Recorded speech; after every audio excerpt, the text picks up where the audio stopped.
Doctor warns, 80% of medical studies are advertisements for Big Pharma. In 2015, the editor of the Lancet study admitted that pharmaceutical marketing is supported by deceitful research.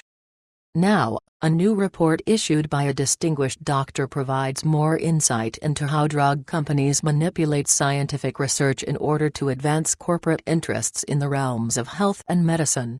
A meta-analysis is an overarching view of several previously conducted scientific studies which measures both qualitative and quantitative evidence to come to a conclusion about a premise proposed by a scientist, except when that study is paid for by the very companies whom conduct the analysis in order to sway data in their interests.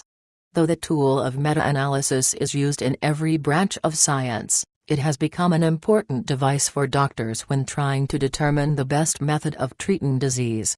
They've become essential, in fact, because of the sheer onslaught of medical studies coming out every year. The National Institutes of Health invests nearly $32.2 billion annually for medical research alone, giving grants to a myriad of institutions involving studies conducted by over 6,000 scientists. A meta-analysis is a way for a doctor to wade through the excessive information available and come to a conclusion, something he used to just ask his fellow doctors in a field about. He now relegates that task to medical studies. There's just one problem. A new report suggests that more than 80% of these studies are funded by corporate interests. It's not science these doctors are reading, but a commercial in the form of scientific literature put together by and funded by drug makers.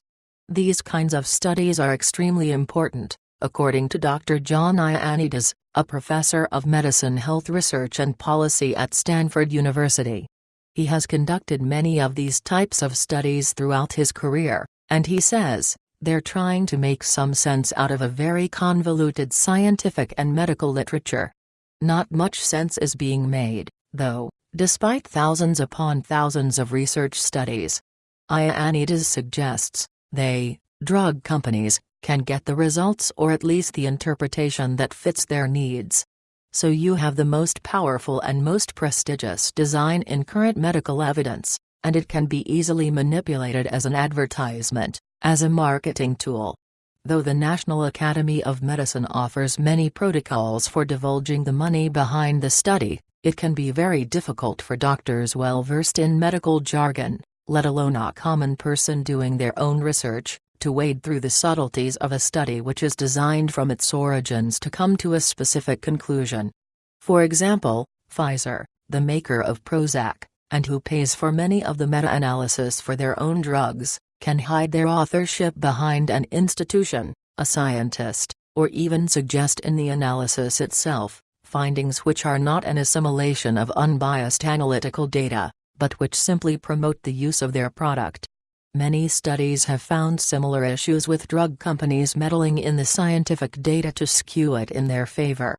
One such study, penned by Ioannidis, called the mass production of redundant, misleading, and conflicted systematic reviews and meta-analyses published in the Journal of Clinical Epidemiology, which evaluated 185 meta-analyses, found that one-third of them, meta-analysis, were written by pharma industry employees.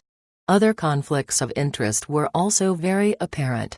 Aside from Ioannidis' research, in 2015, the editor of one of the world's most respected medical journals, The Lancet, went public about the massive research fraud that was ruining the field of medical clinical research. Much of the scientific literature, perhaps half, may simply be untrue.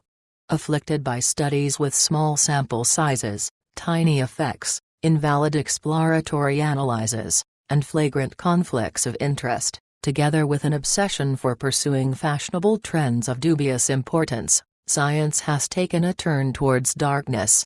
Dr. Richard Horton, editor of the world's most respected medical journal, The Lancet, top scientist, two-time Nobel Prize winner, most cancer research is largely a fraud. These statements are alarming for several reasons.